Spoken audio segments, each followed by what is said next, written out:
देखिए ग्रेविटेशन का कुछ पार्ट कर रहे हैं। पहले हमें अभी निकालना है एक इनफाइनाइट वायर दे दी जाए जिसकी लीनियर मास डेंसिटी लैम्डा, उसकी वजह से ग्रेविटेशनल फील्ड कितना होगा, एक आर्क की वजह से ग्रेविटेशनल फील्ड कितना होगा, ठीक है। और एक इनफाइनाइट शीट की वजह से ग्रेविटेशनल फील्ड कितना होगा, एक होलो स्फीयर की वजह से, एक सॉलिड स्फीयर की वजह से और एक सिलेंडर की वजह से, ठीक है ना। होलो सिलेंडर और सॉलिड सिलेंडर, इनकी वजह से कितना ग्रेविटेशनल फील्ड होगा, इतना सारा डिस्कशन करना है। पहले तो ग्रेविटेशनल फील्ड का ही डिस्कशन करना है। तो फर्स्ट ऑफ ऑल मैं आपको एक बात बताऊं, जैसे कि जो इलेक्ट्रिक फील्ड निकालते हैं ना, जैसे ऐसे ही ग्रेविटेशनल फील्ड निकलते हैं। अब एक बात बताओ, अगर एक क्यू का चार्ज हो तो इस क्यू के चार्ज की वजह से आर डिस्टेंस पे जो इलेक्ट्रिक फील्ड होता है इस तरफ होता है, वो इसकी वैल्यू होती है के क्यू बाई आर स्क्वायर। क्या होती है, के क्यू बाई आर स्क्वायर, के इज इलेक्ट्रोस्टैटिक कांस्टेंट, ये होता है। और अगर माइनस क्यू का चार्ज हो, माइनस क्यू का चार्ज, तो आर डिस्टेंस पे इलेक्ट्रिक फील्ड इस तरफ होता है और इसकी वैल्यू होती है अगेन के क्यू बाई आर स्क्वायर होती है, वो इस तरफ होती है। लेकिन यानी कि और जो मास होता है ना, मास की वजह से जो ग्रेविटेशनल फील्ड होता है, मास की वजह से आर डिस्टेंस पे जो ग्रेविटेशनल फील्ड होगा वो इस तरफ होगा और इसकी वैल्यू हो जाएगी जी एम डिवाइडेड बाई में आर स्क्वायर। यानी कि ये जो मास है ना, इसका बिहेवियर है जस्ट लाइक चार्ज। ई को रिप्लेस कर दिया गया जी से और के को रिप्लेस कर दिया गया जी से, कैपिटल जी से, क्यू को रिप्लेस कर दिया गया एम से और आर स्क्वायर को रिप्लेस कर दिया गया आर स्क्वायर से। यानी कि जैसे नेगेटिव चार्ज में जो इलेक्ट्रिक फील्ड की डायरेक्शन होती है नेगेटिव चार्ज की वजह से वो रेडियली इनवर्ड होती है, इन द सेम वे जो मास की वजह से जो ग्रेविटेशनल फील्ड की डायरेक्शन होती है वो रेडियली इनवर्ड ही होती है। यानी कि mass behaves like a negative charge, एक माइनस क्यू एक नेगेटिव चार्ज की तरह इसका बिहेवियर होता है, सिंपल सी बात है। अब देखो एक्चुअल में जो ये एक तो है टॉपिक इलेक्ट्रिक फील्ड और एक टॉपिक है ग्रेविटेशनल फील्ड, दोनों टॉपिक बिल्कुल आइडेंटिकल हैं। यानी कि जो पूरा डिस्कशन जैसे जो इलेक्ट्रिक फील्ड में किया जाता है, पूरा का पूरा सेम डिस्कशन वो ग्रेविटेशनल फील्ड को लेके भी किया जा सकता है। बस आपको रिप्लेस करना है मास को, तो रिप्लेस करना है माइनस क्यू के साथ, ठीक है। और जहाँ जहाँ यानी कि माइनस और या माइनस क्यू को एम के साथ रिप्लेस करना है, ये भी कह सकते हो आप। और कैपिटल जी को रिप्लेस करना है के के साथ, बाकी सारे फॉर्मूले वही वाले हो जाएंगे, ठीक है ना। ये रिप्लेसमेंट करनी है सारे फॉर्मूलों में।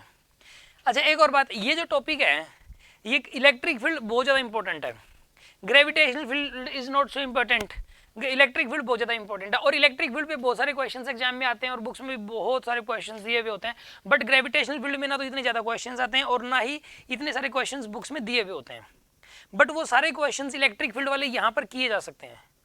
फिर मैं क्या कर रहा हूँ अभी, एक यानी कि हम पता है क्या, ये जो फॉर्मूले इलेक्ट्रो के थ्रू याद रखेंगे, ऐसा नहीं है कि ग्रेविटेशन के थ्रू इलेक्ट्रो को याद करेंगे, हम इलेक्ट्रो के थ्रू ग्रेविटेशन को याद करेंगे। समझ आ रही है बात आपको।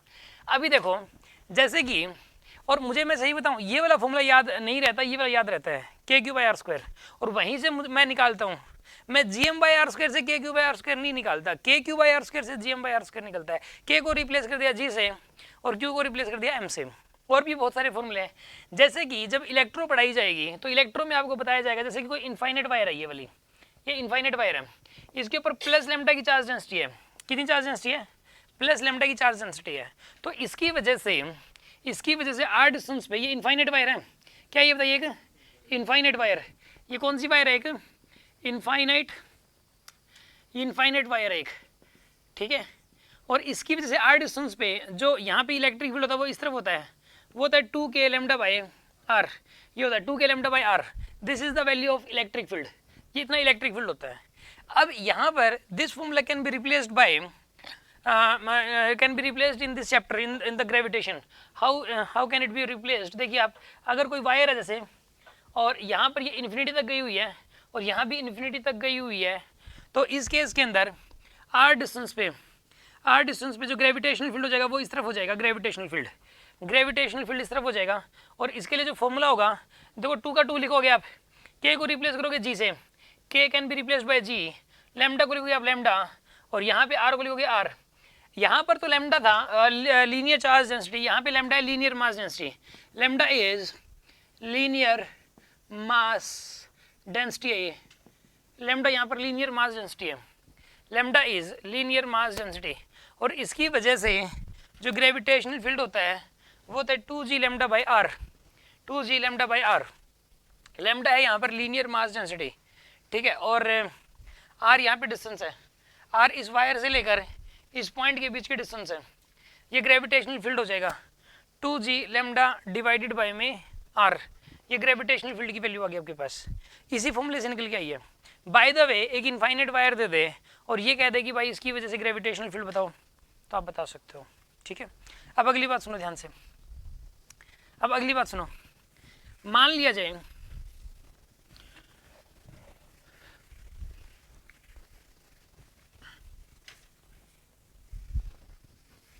जैसे कि अगर यहाँ पर एक वायर है, जैसे ये वाली, ये वायर इज हेयर, यहाँ पर इसके ऊपर जो है ना यहाँ पे चार्ज है, ठीक है, चार्ज है यहाँ पे, लैम्डा की चार्ज डेंसिटी है इसके ऊपर, लैम्डा की चार्ज डेंसिटी, और ये यहाँ पे ना angle subtended R, angle subtended by this arc on the centre is R, और angle subtended by this arc on the centre is 5, angle subtended है यहाँ पे 5 का, ठीक है, angle subtended by this arc on the centre is 5 and radius is R.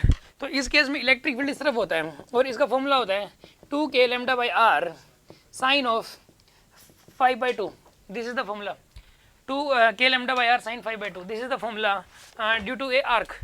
और अगर यहाँ पर इन द सेम वे अगर यहाँ पे लीनियर मास डेंसिटी है lambda, lambda is the linear mass density, यहाँ पर लैम्डा क्या है बताइए, लीनियर मास डेंसिटी है लैम्डा, यहाँ पे lambda is linear mass density and angle subtended is 5, ठीक है, lambda is linear mass density and radius is are.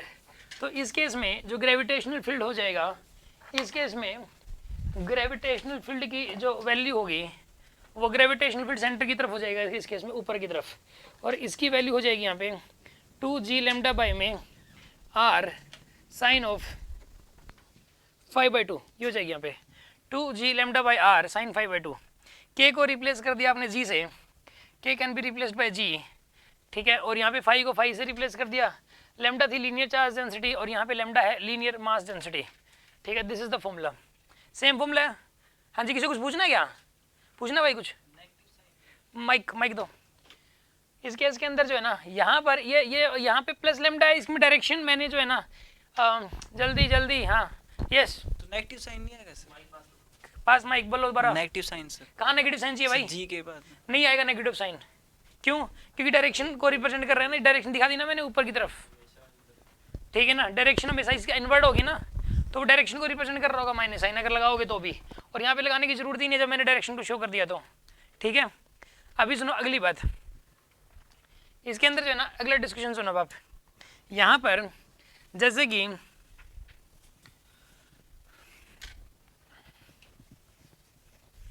ये था एक आर्क की वजह से, ठीक है, आर्क की वजह से मतलब जो ना इलेक्ट्रिक फील्ड और ग्रेविटेशनल फील्ड की वैल्यू थी। Now let us discuss about the infinite sheet. अगर मान लो कि एक इनफाइनाइट शीट है यहाँ पे, an infinite sheet is air like this, और इसके ऊपर प्लस सिग्मा की चार्ज डेंसिटी है, charge density is plus sigma, तो इससे आर डिस्टेंस पे जो इलेक्ट्रिक फील्ड हो जाएगा वो इस तरफ हो जाएगा, इसकी वैल्यू हो जाएगी सिग्मा बाई 2 एप्सिलॉन नॉट, इतनी हो जाएगी इस तरफ, sigma by 2 epsilon not. Sigma is the surface charge density, sigma क्या है यहाँ पे बताइए, सरफेस चार्ज डेंसिटी, यहाँ पे सरफेस चार्ज डेंसिटी, यहाँ पे एप्सिलॉन नॉट कांस्टेंट है एक, एप्सिलॉन नॉट क्या यहाँ पे एक कांस्टेंट, जैसे पाई कांस्टेंट होता है ना, epsilon not is just a constant, इसको एब्सोल्यूट इलेक्ट्रिकल परमिटिविटी बोलते हैं, एब्सोल्यूट इलेक्ट्रिकल परमिटिविटी बोलते हैं, और इसकी वैल्यू भी होती है, इसकी वैल्यू होती है 8.85 इंटू 10⁻⁻12, ये इसकी वैल्यू भी होती है, ठीक है ना, जैसे पाई की वैल्यू होती है ना 322/7, इन द सेम वे इसकी वैल्यू भी होती है। इसका फिजिकल परसेप्शन क्या है, इसका मतलब क्या है, ये यूज कहाँ होती है, ये इलेक्ट्रोस्टैटिक्स के अंदर डिस्कस किया जाएगा, ठीक है। अभी आप इसकी ना इसके अंदर इनफाइनाइट शीट की वजह से इलेक्ट्रिक फील्ड का फॉर्मूला होता है सिग्मा बाई 2 एप्सिलॉन नॉट, और sigma is the surface charge density and epsilon not is constant, ये बात याद रखो। इन द सेम वे अगर मैं यहाँ पर ये कह दूँ कि भाई यहाँ पे एक शीट ऐसे, शीट इज एयर, और ये जो शीट है ना इसमें ना सरफेस मास डेंसिटी सिग्मा है, सिग्मा क्या है यहाँ पे इसकी, सरफेस मास डेंसिटी, ये इसकी सरफेस मास डेंसिटी है, और यहाँ पर ये इसकी सरफेस मास डेंसिटी सिग्मा है, और ये आ जाएगी आर डिस्टेंस पे यहाँ पे। अच्छा एक और जिसमें आर पे डिपेंडेंस नहीं है, ये इनफाइनाइट शीट है, क्या ये बताइए, इनफाइनाइट शीट, इसके अंदर आर पे कभी भी कोई डिपेंडेंस नहीं होती जितना इसमें जो है ना, लेकिन इस पॉइंट के रिस्पेक्ट में इसकी जो डायमेंशंस है वो बहुत ज़्यादा होनी चाहिए, इस आर के रिस्पेक्ट में इसकी लेंथ ब्रेथ बहुत ज़्यादा होनी चाहिए। इनफाइनाइट का मतलब क्या है? इनफाइनाइट का मतलब बहुत बड़ा, लेकिन कितना बड़ा? कितना बड़ा? मैं आपको एक बात बताऊँ, इस आर के सामने बहुत बड़ा, ये जो आर है ना, अगर ये मान लो कि 2 सेंटीमीटर है, ये आर 2 सेंटीमीटर है, तो इसकी लेंथ और ब्रेथ चाहे 2 मीटर हो तो भी काम चल जाएगा यहाँ पे, ठीक है ना। यहाँ पर या 5 मीटर हो काम चल जाएगा इससे, ठीक है ना, क्योंकि इसकी कंपेरेटिवली बहुत बड़ा हो गया, ठीक है ना। मान लीजिए एक दीवार है, वो जो दीवार है ना, मान लो कि 100 किलोमीटर इधर तक है, आप एक डेजर्ट में चले गए, मरुस्थल में, डेजर्ट में काफ़ी खाली जगह, वहाँ पे चारों तरफ खाली खाली जगह है, रेती पड़ा है बस, इधर 100 किलोमीटर तक है दीवार, इधर भी 100 किलोमीटर तक है, ऊपर भी 100 किलोमीटर तक है, आप उसके पास खड़े हो, आपको क्या उसके किनारे दिखाई देंगे?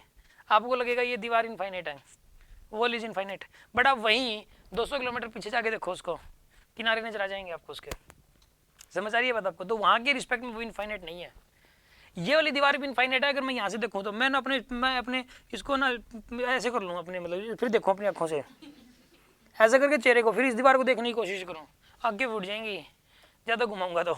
इसके अंदर ये जो डिस्टेंस है ना, क्योंकि ये बहुत कम है, इसकी लेंथ ब्रेथ बहुत ज़्यादा है, तो इस पोजीशन के रिस्पेक्ट में तो ये दीवार भी इनफाइनाइट है। समझ आ रही है बात आपको? मतलब हमेशा इनफाइनाइट किसी न किसी के रिस्पेक्ट में होता है। जब हम 10th में पढ़ते थे तो मतलब था क्या था कि ऑप्टिक्स था, उसके अंदर रिफ्लेक्शन था, तो ऑब्जेक्ट इन्फिनिटी पे रखा हुआ है, इमेज इन्फिनिटी पे बनी। मैडम ने बोला कि इमेज ऑब्जेक्ट अगर फोकस पे है तो इमेज इन्फिनिटी पे बनेगी। तो मैंने कहा मैडम ये इन्फिनिटी है कहाँ पे, मतलब कहाँ बनेगी इमेज? तो या ऑब्जेक्ट जैसे आप कहते हो कि इन्फिनिटी पे रखा हुआ है तो कहाँ रखा हुआ है? कहते बेटा बहुत दूर रखा हुआ है। मैडम कितना दूर है? कितना दूर है? मतलब यहाँ उतना दूर, मतलब जो वो वहाँ तक 1 किलोमीटर, बस स्टैंड तक वहाँ तक, या हंसी रख दें? कहते ना बेटा बस ऐसे ना एक्सप्लेनेशन नहीं होती, लेकिन दूर है। मैं कुछ तो होगा, ठीक है, अमेरिका में रख दिया। तो एक्चुअल में क्या है कि इस केस के अंदर ना, वहाँ पर उसका जो जवाब था उस टाइम नहीं मिल पाया, बट जब 12th के अंदर आए तो पता लग गया।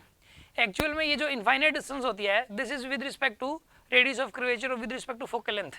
फोकल लेंथ के रिस्पेक्ट में बहुत ज़्यादा दूर, मान लो फोकल लेंथ है 2 सेंटीमीटर, आप उसको 4 मीटर दूरी पे ही रख दो तो भी वो इनफाइनाइट कहलाएगा। आपके रिस्पेक्ट में फाइनाइट है, आपको तो दिखेगा ऑब्जेक्ट, मिरर को नहीं दिखेगा, मिरर के लिए इनफाइनाइट हो गया वो, क्योंकि उसकी फोकल लेंथ बहुत कम है।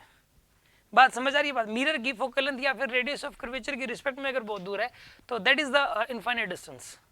अगर मान लिया जाए कि जो फोकल लेंथ है वो सिर्फ 2 मिलीमीटर है तो सिर्फ आप 1 मीटर दूरी पे रख दो, इनफाइनाइट हो गया वो, और आपको तो देखो ये मिरर है, ये ऑब्जेक्ट है, दोनों दिखेंगे। तो कहने का मतलब इनफाइनाइट जो है वो किसी न किसी के रिस्पेक्ट में होता है। आप एक बात बताओ, चलो आप मेरे को एक बात बताओ कि विजय माल्या के पास कितने पैसे हैं टोटल, उसकी जो प्रॉपर्टी सब मिला जुला के कितने होंगे? मतलब बहुत ज़्यादा, कितने ज़्यादा? जबरदस्ती 2000 करोड़, गधा एक नंबर का 2000 करोड़। तो अरबों भी तो 2000 करोड़ भी तो क्या है, अरबों के अंदर ही आ गया ना। 100 अरब को बोलते हैं, 100 अरब को 1 अरब बोलते हैं, 100 करोड़ को 100 करोड़ को 1 अरब बोलते हैं, तो ये भी तो अरबों में बता रहा है। 2000 बताइए, 2000 का मतलब इसने बता दिया 20 अरब, ठीक है ना। उसके लिए 2000 करोड़ तो कुछ भी नहीं है। मैं आपको बात बताऊं, जिस बंदे ने 10,000 करोड़ रुपए लोन लिया है ना, तो इसका मतलब यह है कि उसके पास कम से कम भी ज़्यादा नहीं तो 50,000 करोड़ या फिर 100,000 करोड़ तो कम से कम हो गए, ठीक है ना। 100,000 करोड़ मतलब कितने हो गए? तो एक्चुअल में 100,000 करोड़ यानी कि एक करोड़ 100,000 बार, 1000 बार करो, फिर उतने 100 बार और 100 बार और मतलब एक्चुअल में इतने पैसे अगर अपने मतलब पूरे हरियाणा के जितने भी लोग हैं सबको ये कहते जब अपने अपने अकाउंट सब खाली कर दो, जो घरों में औरतों ने पैसे जो छिपा रख रहे वो भी खाली कर दो सब, ठीक है ना, और सब एक जगह रख दो तो भी उसके पास ज़्यादा पैसे हैं, ठीक है ना। तो वो कुछ भी नहीं है उसके सामने, ठीक है। और इवन मतलब जो है, और एक और चीज़, ये 4-5 लोग जो है ना, मेन जो 4-5 लोग हैं, मेन 5 लोग उठा लो जो टॉप हैं, अंबानी हो गया, टाटा बिरला हो गया, विजय माल्या, इन सब को उठा लो 5-6 को, इन 5-6 लोगों का सारा पैसा एक जगह रख दो और पूरे ऑल ओवर इंडिया में जो 125 करोड़ की आबादी है उनके सबके खाली कर करके यहाँ रख दो एक तरफ, वो वही बढ़ेंगे। मतलब पता क्या है कि पूरे ऑल ओवर, वैसे तो एक्चुअली हो सकता है ये तो ना हो, लेकिन बट ये है कि पूरे ऑल ओवर वर्ल्ड का 96% मनी वो 4% लोगों के पास है, और जो बाकी बचा हुआ 4% है वो 96% लोगों के पास है। ठीक है। हम लोग जो है ना, आप और हम, मैं भी, सब हम लोग ना ये धूल मिट्टी की तरह है। आपको पता है ये जो इकोनॉमिक मार्केट है, इस मार्केट के अंदर हम लोग कहीं भी स्टैंड नहीं करते, कहीं पर भी। अगर रैंकिंग हो ना पूरे वर्ल्ड में, जैसे या इंडिया लेवल पे रैंकिंग होती है ना भाई, सबसे अमीर आदमी ये, दूसरे पे ये, तीसरे पे ये, चौथे पे ये, तो उस रैंकिंग के अंदर, उस रैंकिंग क्या कह रहे हो, इन्फिनिटी नहीं, वो कहीं 0 ही लगती जाएंगी क्योंकि कईयों पे तो कर्ज हुआ पड़ा है। ठीक है। तो और इतनी, और ये वाली जो एक्चुअल, और भी दूसरी बात मैं आपको बताऊं कि ये जो होती है ना कैलकुलेशन, अकॉर्डिंग टू ITR होती है वैसे, कि आप रिटर्न कितने रुपए की भरते हो। जैसे कि कोई 50 लाख रुपए कमाता है, तो आप रिटर्न मान लीजिए 5 लाख रुपए की भर रहे हो, तो टैक्स 50 लाख पे नहीं 5 लाख का देना पड़ेगा। तो यहाँ पे ऐसे ही कर रहे हैं। तो पता है, एक मेरे को क्या पता लगा कि आप सिर्फ और सिर्फ 25 लाख की रिटर्न भरो 1 साल की, और आप हिसार के जो टॉप 10 है उनमें आपका नाम आ जाएगा, हिसार के टॉप 10 के अंदर। तो भाई मतलब हद होगी, यानी कि लोग जो कमा रहे हैं वो भर भी नहीं रहे कुछ। ठीक है। तो अल्टीमेटली चलो, एक दूसरा डिस्कशन था। ये डिस्कशन जो है मेरे को बड़े अच्छे लगते हैं, मैं तो 2 घंटे से बुलवा लो, बट ये वेस्ट हो जाएगा, सारा कुछ रह जाएगा फिर। ठीक है। अब सुनो, उसके बाद इसके ऊपर आते हैं हम लोग। देखिए आप, इसके अंदर जो है ना, यहाँ पे इसके अंदर इसकी ना surface mass density sigma, surface mass density क्या है यहाँ पे, सिग्मा है। इसके अंदर इसका आ जाएगा यहाँ पे sigma by 2 epsilon not. Epsilon not को रिप्लेस कर दो आप 1/4 पाई एप्सिलॉन नॉट। इसको के लिख सकते हैं हम लोग। के होता है 1/4 पाई एप्सिलॉन नॉट। के क्या होता है 1/4 पाई एप्सिलॉन नॉट। तो एप्सिलॉन नॉट की वैल्यू कितनी हो जाएगी यहाँ पे, एप्सिलॉन नॉट की वैल्यू कितनी हो जाएगी यहाँ पे 1/4 पाई के को रिप्लेस करना है किससे, जी से, और 1/एप्सिलॉन नॉट को किससे, देखो 1/एप्सिलॉन नॉट की वैल्यू कितनी आ जाएगी 1/एप्सिलॉन नॉट 4 पाई के को रिप्लेस कर दो किससे, जी से, तो 4 पाई जी हो जाएगा।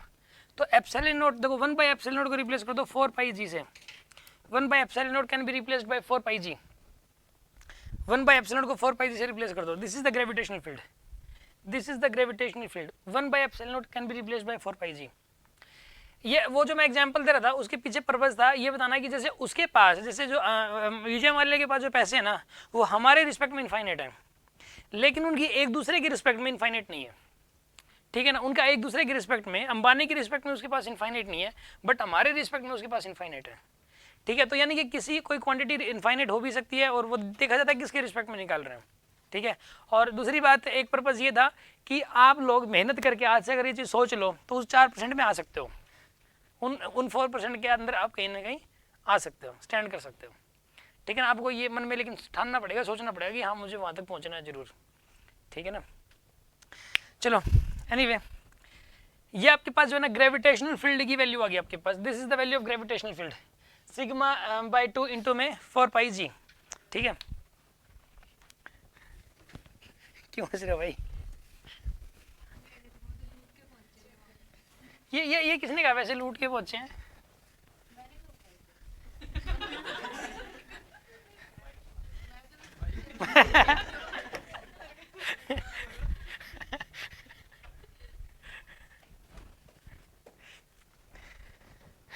चलो स्टार्ट करते हैं। देखिए ये आपके पास आ गया इनफाइनाइट शीट की वजह से। नाउ ड्यू टू होलोस्फीयर, ठीक है ना, होलोस्फीयर की वजह से डिस्कस करते हैं हम लोग।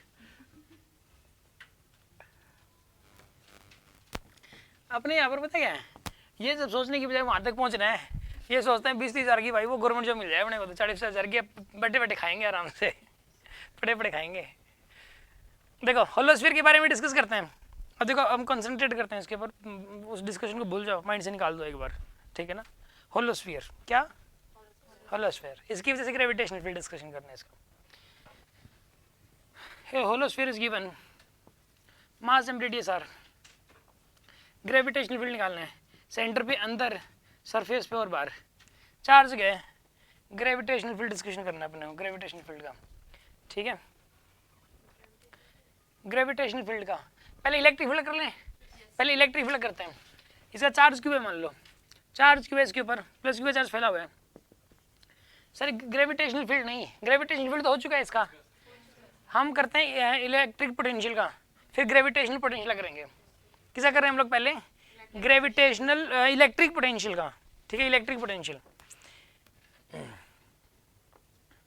इसमें सीधा भी हो सकता है ग्रेविटेशनल पोटेंशियल का, कोई बड़ी बात नहीं है।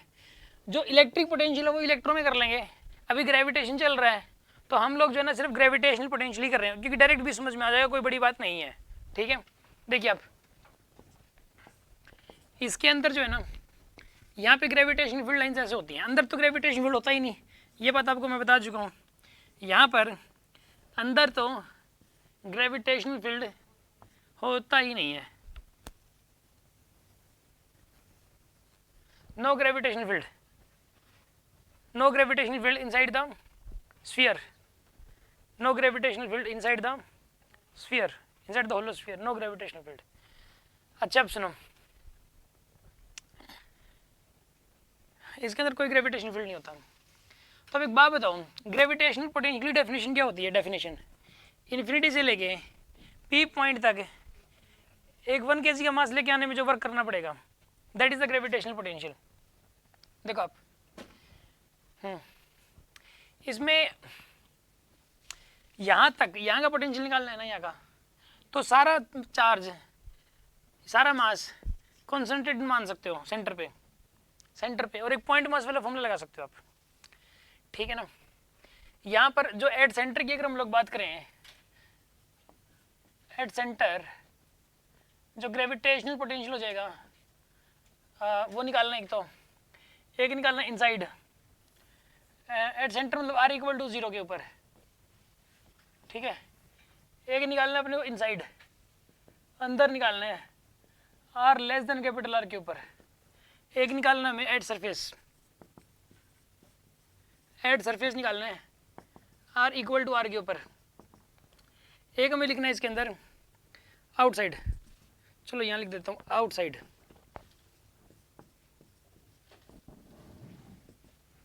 यहाँ पे, ठीक है। इन 4 जगह पे हमें ग्रेविटेशनल पोटेंशियल निकालना है, सेंटर पे, अंदर, सरफेस पे और बाहर। यहाँ पर 4 जगह पे ग्रेविटेशनल पोटेंशियल की वैल्यू हमें फाइंड आउट करनी है, ठीक है। कैसे फाइंड आउट करें, सुनो आप, ग्रेविटेशनल पोटेंशियल क्या होता है किसी पॉइंट पे, कि इन्फिनिटी से लेके उस पॉइंट तक 1 kg का मास लेके आने में जो वर्क करना पड़ेगा, that is the gravitational potential, ठीक है। अब एक काम करो आप, यहाँ पे यहाँ का जो पोटेंशियल होता है ना वो उतना ही होता है, इस सारे मास को हम सेंटर पे कॉन्सेंट्रेट मान सकते हैं, सारे मास को किस पे मान लिया, सेंटर पे। तो एक पॉइंट मास की वजह से ग्रेविटेशनल पोटेंशियल क्या आता है डिस्टेंस पे, एक पॉइंट मास की वजह से -gm/r आता है, एक पॉइंट मास है तो उससे r डिस्टेंस पे ग्रेविटेशनल पोटेंशियल आता है -gm/r। तो यहाँ पर ग्रेविटेशनल पोटेंशियल आ जाएगा सरफेस पे तो -gm divided by capital R, इतना हो जाएगा -gm/R, ठीक है। और अब एक बात बताऊँ, और अगर यहाँ पे निकालना है स्मॉल r डिस्टेंस पे, सेंटर से लेके यहाँ तक डिस्टेंस कितनी है स्मॉल r, तो कितना है ग्रेविटेशनल पोटेंशियल -gm/r, क्या है -gm divided by small r, क्या चीज़ है, यहाँ से लेके यहाँ तक की डिस्टेंस, इस पॉइंट पे अगर निकालना है तो ये तो आसान है, पॉइंट मास वाला फॉर्मूला लगा दिया। अब पता है अंदर जो है ना, अंदर ग्रेविटेशनल फील्ड है ही नहीं, अंदर ग्रेविटेशनल फील्ड है ही नहीं, तो ग्रेविटेशनल फोर्स लगेगा ही नहीं, तो एजेंट का फोर्स भी नहीं लगेगा, अपने आप ही चला जाएगा कांस्टेंट स्पीड से। यहाँ पर जो स्पीड है ना उसी स्पीड से छोड़ दो, बस अपने आप ही अंदर चला जाएगा ये, यानी कि वर्क जीरो करना पड़ेगा, सरफेस से आगे जीरो वर्क करना पड़ेगा। जैसे कोई ये कहे कि यहाँ का ग्रेविटेशनल पोटेंशियल बताओ, तो वही होगा जो सरफेस पे है, क्योंकि इन्फिनिटी से लेके सरफेस तक जो वर्क करना पड़ेगा, इन्फिनिटी से लेके इस पॉइंट तक वही वाला वर्क करना पड़ेगा, और इन्फिनिटी से लेके सेंटर तक भी वही वाला वर्क करना पड़ेगा, क्योंकि एक होलो स्फीयर के अंदर अगर किसी मास को मूव करवाने में एजेंट को जीरो वर्क करना पड़ता है, क्योंकि बस एक बार हल्की सी वेलोसिटी देके छोड़ दो, बस हल्की सी वेलोसिटी देके छोड़ दो, वेलोसिटी देने में कोई वर्क नहीं करना पड़ता, उसमें तो इम्पल्स लगाना पड़ता है बस, उसमें कोई वर्क वगैरह नहीं करना पड़ता, या तो वेलोसिटी तो पहले से ही थी, अपने आप ही चला जाएगा ये। क्योंकि देखो पोटेंशियल की डेफिनेशन क्या होती है कि इन्फिनिटी से ही लेके आना है, ऐसा नहीं कहीं से भी ले आओगे, इन्फिनिटी से उस पॉइंट तक 1 kg का चार्ज लेके आने में, कांस्टेंट स्पीड से लेके आने में जो वर्क करना पड़ता है, यहाँ से लेके यहाँ तक तो ग्रेविटेशनल फोर्स लग रहा था, इसलिए एजेंट को अपना फोर्स लगाना पड़ रहा था, लेकिन यहाँ से लेके यहाँ तक कोई ग्रेविटेशनल फोर्स लगेगा ही नहीं। क्यों नहीं लगेगा? क्योंकि अंदर कोई ग्रेविटेशनल फील्ड है ही नहीं, और ग्रेविटेशनल फील्ड नहीं है तो ग्रेविटेशनल फोर्स लगेगा ही नहीं, और ग्रेविटेशनल फोर्स नहीं लगेगा तो एजेंट का फोर्स भी नहीं लगेगा, क्योंकि अगर एजेंट ने लगा दिया तो स्पीड कांस्टेंट नहीं रह पाएगी, स्पीड क्या रखनी थी? कांस्टेंट रखनी थी।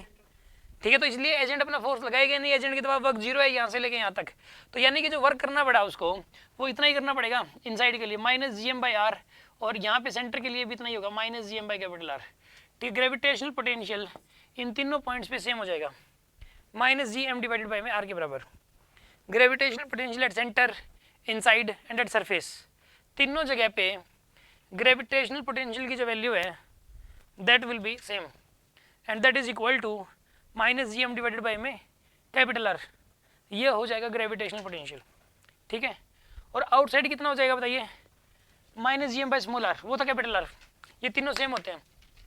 एक सा ग्राफ होता है, ग्राफ, एक इसका जो ग्राफ है ना वो ड्रॉ करना अपने को, इसका ग्राफ। अच्छा, ये नेगेटिव में ग्रेविटेशनल पोटेंशियल, तो इसका ग्राफ नीचे ही आएगा इसके अंदर। यहाँ पे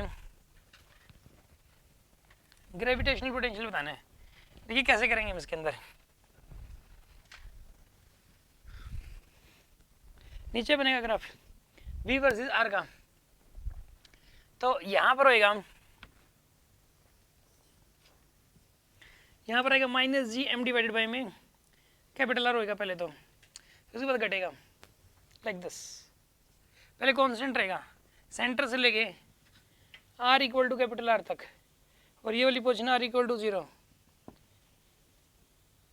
r = 0 से लेके r = R तक जो ग्रेविटेशनल पोटेंशियल है वो कांस्टेंट रहेगा, and that is equal to -gm/R। ठीक है ना, इतनी हाइट का रहेगा, इतनी डेप्थ का -gm/R। ठीक है, और उसके बाद ये वाली जो डेप्थ है घट रही है, ठीक है ना, यानी ये यहाँ पर आएगा, ये इनवर्सली प्रोपोर्शनल टू R आएगा, यहाँ पे inversely proportional to R। This is the graph.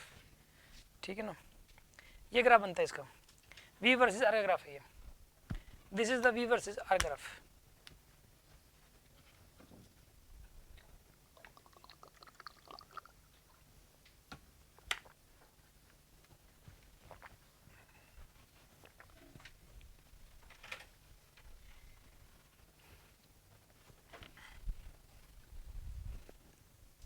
ठीक है, now let us discuss about the solid sphere.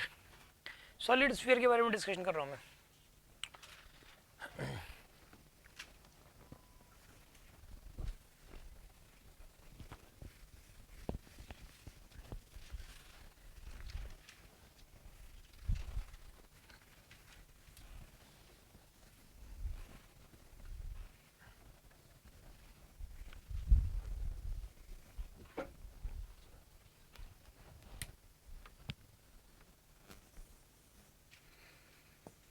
ये सॉलिड स्फीयर, एक मास m रेडियस r है, ग्रेविटेशनल पोटेंशियल निकालना है, ये सेंटर हो गया, अंदर का पॉइंट सरफेस पे और बाहर चार जगह पे निकालना है।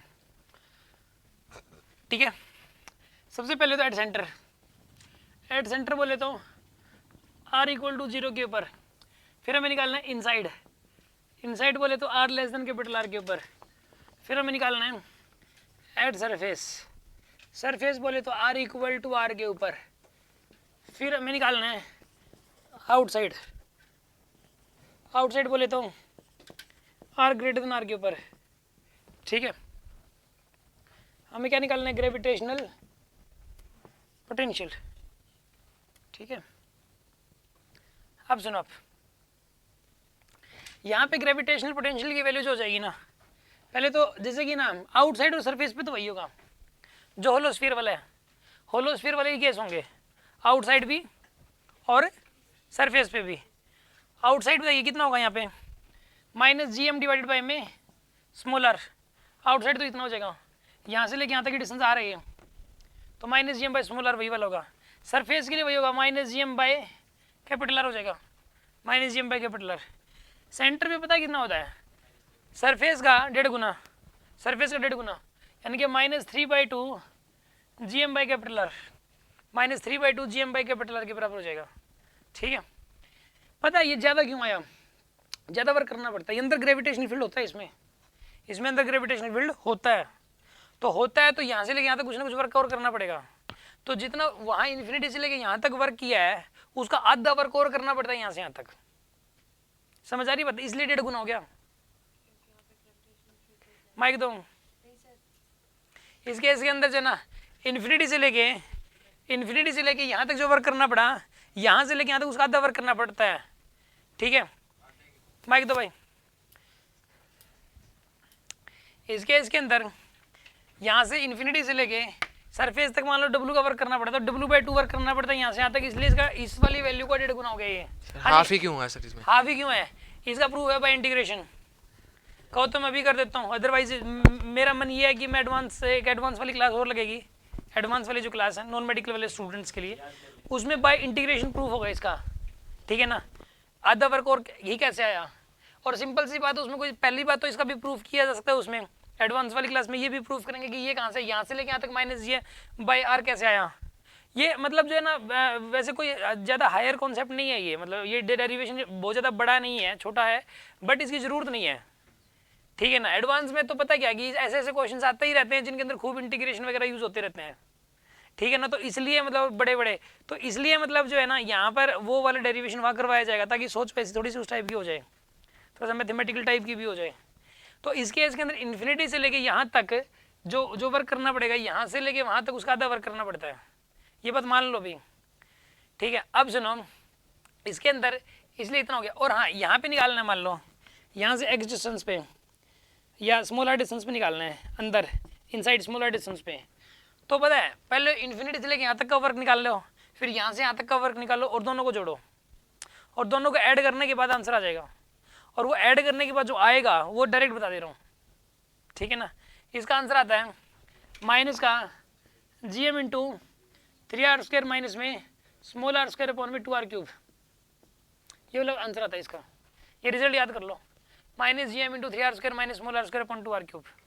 पता है देखो यहाँ ग्रेविटेशनल पोटेंशियल मैक्सिमम होता है, नेगेटिव साइन को मत सोचो, एक बार नेगेटिव साइन को भूल जाओ, मैग्नीट्यूड देखो बस, यहाँ का सबसे ज़्यादा, फिर यहाँ से लेके यहाँ तक कम होएगा।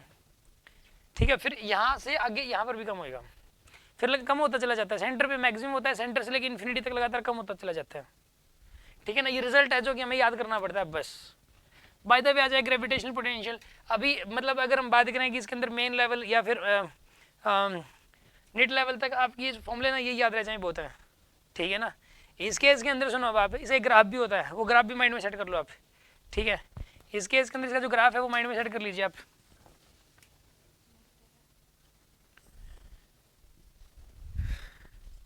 V वर्सेस आर का ग्राफ, V वर्सेस आर का ग्राफ देखिए आप।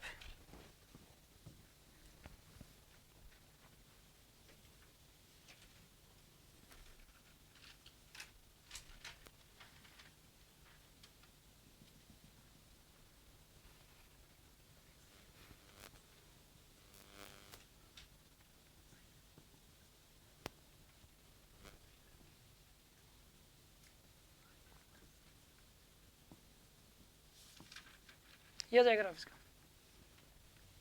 नेगेटिव से नीचे बनता है, यहाँ से लेके यहाँ तक डिक्रीज होगा, फिर उसके बाद अलग यहाँ से यहाँ तक अलग फंक्शन के अकॉर्डिंग डिक्रीज हो रहा है, फिर यहाँ से आगे एक अलग फंक्शन के अकॉर्डिंग डिक्रीज हो रहा है। हाँ जी, बात समझ आ रही है कि नहीं आ रही आपको? कोई शक है किसी को इस बात में? ओके, अभी सुनिए, एक तो डिस्कशन था,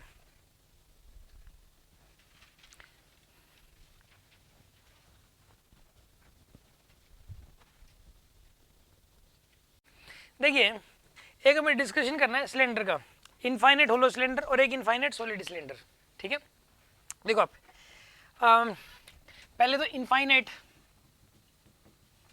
होलो सिलेंडर का डिस्कशन करते हैं। इनफाइनाइट होलो सिलेंडर, इसकी वजह से ग्रेविटेशनल फील्ड निकालना सीखेंगे पहले तो। ठीक है, देखिए यहाँ पर ये इनफाइनाइट होलो सिलेंडर है। ठीक है जी, यहाँ पर एक इनफाइनाइट होलो सिलेंडर ये। और ये वाला जो इनफाइनाइट होलो सिलेंडर है ना, इसकी इसके अंदर जो है ना, इसकी सरफेस डेंसिटी है, surface mass density sigma. Sigma क्या है इसकी?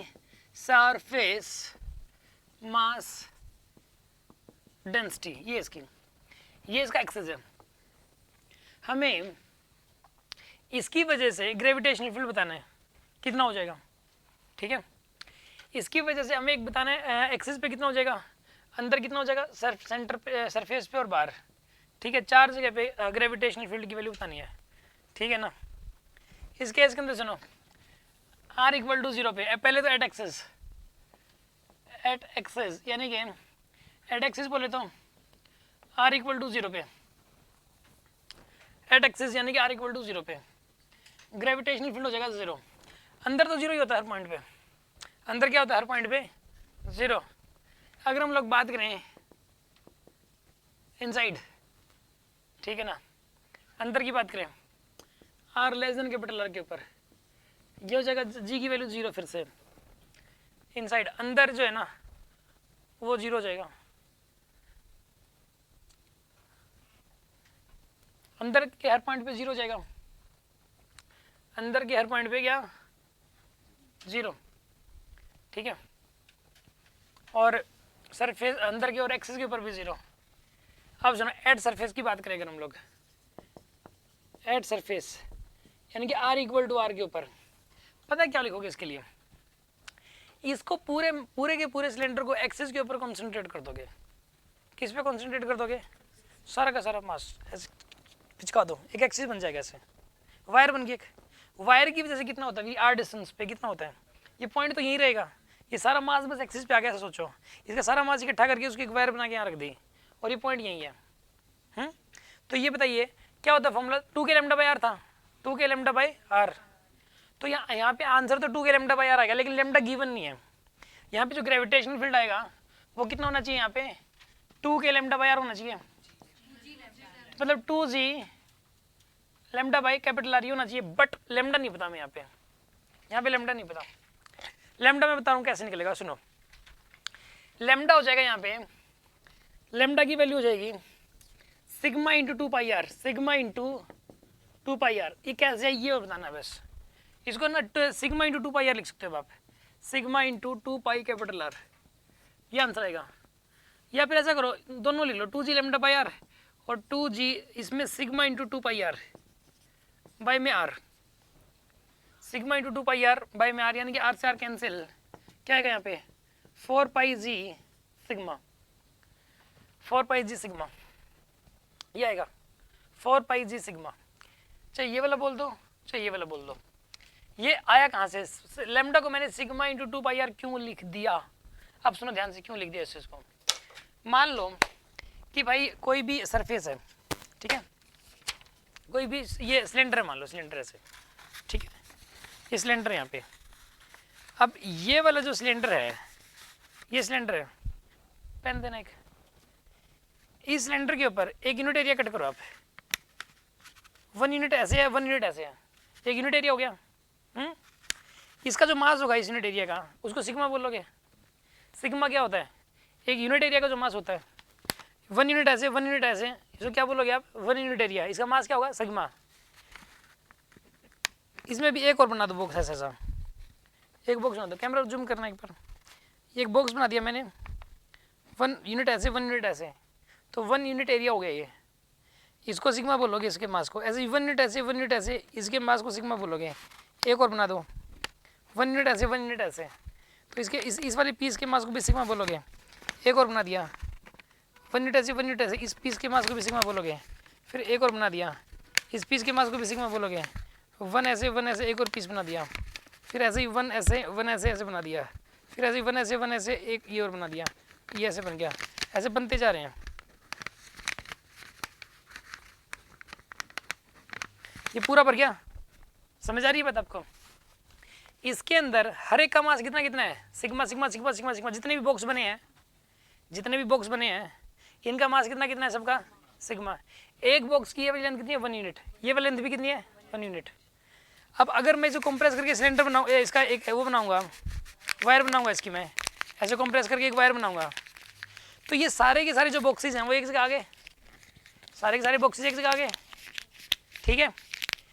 अच्छा इसके अंदर ना वो पूरा जो मास था वो कितना था, सिग्मा इंटू 2 पाई आर था, क्योंकि एक बॉक्स का मास था सिग्मा, और लेंथ थी 1 यूनिट, तो टोटल लेंथ कितनी थी 2 पाई आर, तो सारे बॉक्सेस का मास कितना हो गया था, sigma into 2 pi are.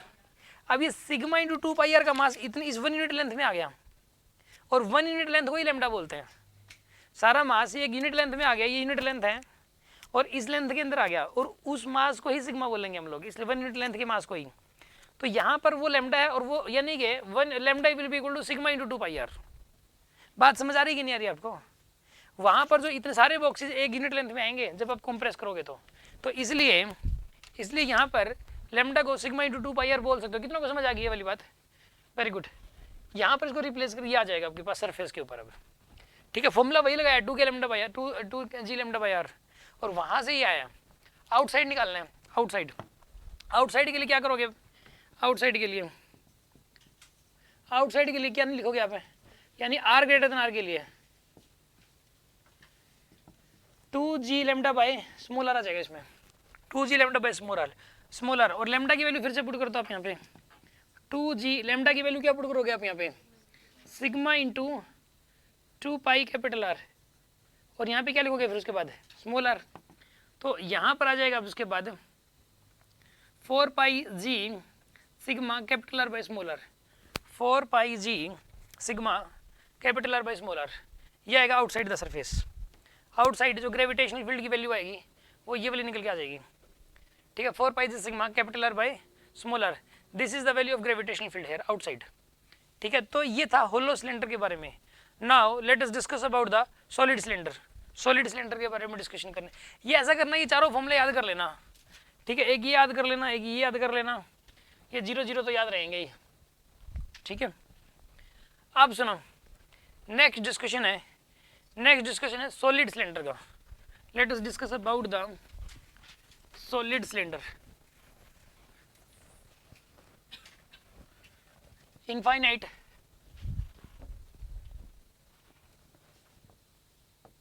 Solid cylinder,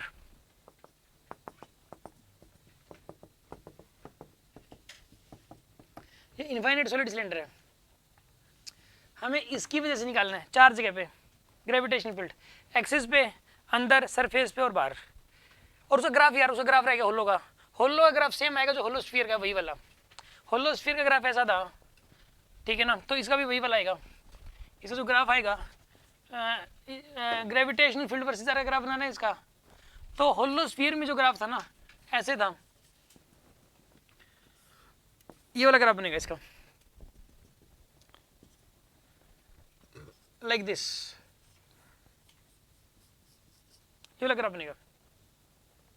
यहाँ पर आ जाएगा इस केस के अंदर r equal to capital R, यहाँ आएगा r इक्वल टू 0, यहाँ पर आएगा। फिर उसके बाद इसकी जो वैल्यू है वो सरफेस पे क्या थी बताइए, 4 पाई जी सिग्मा थी ना, 4 पाई जी सिग्मा, ये आएगा आंसर इसका। ये था ग्रेविटेशनल फील्ड वर्सेस आर का इन केस ऑफ होलोस्फीयर। ये होलोस्फीयर के केस में था ग्राफ, ड्रॉ कर लीजिए आप इसे होलोस्फीयर के केस में, ठीक है। Now let us discuss about the solid cylinder. अब हम सॉलिड सिलेंडर के बारे में डिस्कशन करने जा रहे हैं। देखिए आप,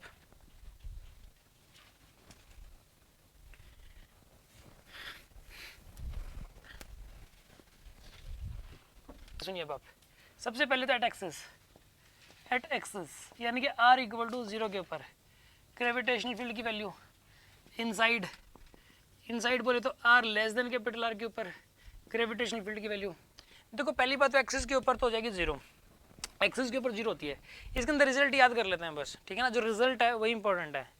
इसके अंदर सुनो, ये तो हो गया अंदर, तो यहाँ पे एक्सिस के ऊपर हो गया 0, इनसाइड निकालना है एंड एट सरफेस निकालना है, एट सरफेस ग्रेविटेशनल फील्ड की वैल्यू एंड आउटसाइड निकालनी है, आउटसाइड ग्रेविटेशनल फील्ड की वैल्यू निकालनी है, ठीक है। देखो आउटसाइड इसका जो बिहेवियर होगा ना और सरफेस के लिए, तो इनफाइनाइट वायर वाला फॉर्मूला ही लगेगा। इनफाइनाइट वायर के लिए फॉर्मूला होता है 2k lambda by capital R, यही होता है। k को रिप्लेस कर दोगे किससे, जी से, ये हो जाएगा। बट यहाँ पर जो लेमडा है ना वो है linear mass density, linear mass density. इसमें हमेशा गिवन होगी वॉल्यूम मास डेंसिटी रो। इसमें क्या गिवन होगी बताइए, वॉल्यूम मास डेंसिटी गिवन होगी इसके अंदर रो, ठीक है ना। Rho is the volume mass density, ठीक है ना, रो ये है। और यहाँ पे जो इसके अंदर लैम्डा है वो है लीनियर मास डेंसिटी। अब एक काम करो आप, इसके अंदर ना, इसमें रो और इसके अंदर सिग्मा में रिलेशन निकालना है। रो और सिग्मा में क्या रिलेशन होगा, याद रखिए आप। इसके अंदर पता है जो लैम्डा हो जाएगा वो rho into pi capital R square हो जाएगा, rho into pi R square, rho into pi capital R का स्क्वायर। ये आपके पास किसकी वैल्यू आएगी बताइए, लैम्डा की वैल्यू आएगी rho into pi capital R square के बराबर। कैसे है सुनो, इसके अंदर आप एक काम करो, एक बॉक्स काटो 1 यूनिट वॉल्यूम का, 1 यूनिट ऐसे, 1 यूनिट ऐसे, 1 यूनिट ऐसे। यहाँ पर ये एक बॉक्स बना दिया, इसके साइड में एक बॉक्स बना हुआ है पैसे ही 1 यूनिट का ऐसे 1 यूनिट के बॉक्स बना लो, टिक टिक टिक टिक टिक बहुत सारे। और पूरे सरफेस एरिया पे बना दो आप, एक यहाँ पे मतलब एक प्लेन में बना दो आप, सारे एक दूसरे के साथ हैं और एक प्लेन में है। तो एक बॉक्स का जो वॉल्यूम है वो रो है। जो रो क्या होता है, वॉल्यूम मास डेंसिटी। एक बॉक्स का एक यूनिट वॉल्यूम का जो मास होता है दैट इज रो, एक यूनिट वॉल्यूम का जो मास होता है दैट इज रो। अब एक रो का एरिया कितना है, एक बॉक्स का एरिया है 1 मीटर स्क्वायर, 1 यूनिट स्क्वायर। जो भी अगर मीटर में चल रहा है तो मीटर स्क्वायर, सेंटीमीटर में चल रहा है तो सेंटीमीटर स्क्वायर, मतलब 1 यूनिट स्क्वायर, क्योंकि 1 यूनिट ऐसे है उसका और 1 यूनिट ऐसे है, तो उसका एरिया हो गया 1 unit square area, surface area. और ये जो पूरा सरफेस एरिया ये है पाई आर स्क्वायर, पूरा सरफेस एरिया कितना है पाई आर स्क्वायर। तो नंबर ऑफ बॉक्सेस कितने हो जाएंगे, नंबर ऑफ जो मतलब एक तो पाई आर स्क्वायर एरिया में फैले हुए हैं और एक बॉक्स का एरिया है 1 यूनिट स्क्वायर, तो number of boxes pi R square के बराबर हो जाएंगे। और एक बॉक्स का मास है रो, एक बॉक्स का मास कितना है रो, और number of boxes pi R square, तो rho into pi R square, ये सारे बॉक्सेस का मास हो गया। और जब आप इसको कंसंट्रेट करोगे पूरी की पूरी सिलेंडर को एक वायर की फॉर्म में कन्वर्ट करोगे तो ये सारे के सारे बॉक्सेस एक यूनिट लेंथ में आ जाएंगे, सारे के सारे बॉक्सेस एक यूनिट लेंथ में आ गए। एंड वो उस यूनिट लेंथ के मास को लैम्डा बोलते हैं। तो लैम्डा को rho into pi capital R square लिख सकते हैं। ये समझ आ गया तो ठीक है ना। तो आप याद कर लो कि एक सॉलिड सिलेंडर है तो उसका जो रो होता है और उसका जो लैम्डा होता है, ठीक है, उसको कंसंट्रेट करने के बाद जो लैम्डा आएगा और वैसे इसका जो रो है उसमें ये रिलेशन होगा, ये याद कर लो आप। यहाँ पे फॉर्मूला पुट, यहाँ पे वैल्यू पुट कर दो आप, लैम्डा की वैल्यू पुट कर दोगे rho into pi capital R square divided by में कैपिटल आर से कैपिटल आर गया, तो यहाँ पर आएगा 2g row pi capital are, ये आ जाएगा आपके पास 2g row pi capital are, ठीक है। अब आउटसाइड निकालना है। नाउ आउटसाइड, आउटसाइड के लिए क्या हो जाएगा बताइए, 2g lambda by small R, ये आएगा 2g lambda by small R, ये हो जाएगा आपके पास। अब यहाँ पे भी पुट करनी है, बस लैम्डा की वैल्यू पुट करनी है आपके पास आपको, ठीक है ना। 2g लैम्डा की वैल्यू जाएगी rho into pi capital R square, ये आएगा rho into pi capital R square है स्मॉल आर, ये आ जाएगा आपके पास। ये आपके पास आउटसाइड आ गया। आउटसाइड द सिलेंडर आपके पास ग्रेविटेशनल फील्ड की वैल्यू आ गई, ठीक है ना। यहाँ पर ये है outside the cylinder. Now inside, अब हमें अंदर की बात करनी है। इनसाइड कितना होगा, इनसाइड के लिए पता है क्या, इलेक्ट्रो के अंदर फॉर्मूला होता है अगर यूनिफॉर्मली चार्ज होना एक solid cylinder, uniformly charge solid cylinder, तो वहाँ पर जो इलेक्ट्रिक फील्ड आता है वो आता है rho R by 2 epsilon naught, rho into small R by 2 epsilon naught, ये होता है वहाँ पे। तो यहाँ पर जो ग्रेविटेशनल फील्ड हो जाएगा अंदर के लिए वो हो जाएगा रो, तो वॉल्यूम मास डेंसिटी हो गया वो, यहाँ वहाँ पर था वॉल्यूम चार्ज डेंसिटी, यहाँ वॉल्यूम मास डेंसिटी, यहाँ पे स्मॉल आर यहाँ से लेके यहाँ तक की डिस्टेंस है, ये स्मॉल आर यहाँ से यहाँ तक की डिस्टेंस बाय में 2 epsilon not, 1 by epsilon not क्या लिख सकते हो 4 पाई कैपिटल जी। तो यहाँ पर ये आ जाएगा आपके पास 4 pi ji row small are bye में 2, ये आपके पास आ जाएगा। लेकिन ना 2 ये कैंसिल हो जाएगा, यहाँ पे कितना जाएगा, यहाँ पे 2 पाई जी रो इंटू ये आ जाएगा आपके पास रो की टर्म्स में 2 पाई जी रो आर, यहाँ बस मतलब कैपिटल आर को रिप्लेस करना है स्मॉल आर से, बस ये आ जाएगा आपके पास 2 पाई जी रो इंटू स्मॉल आर। ये रिजल्ट हैं, ये है सॉलिड सिलेंडर के केस में, ये सॉलिड सिलेंडर के केस में रिजल्ट है। ये चारों जगह गया, एक्सिस पे, इनसाइड, सरफेस पे और बाहर।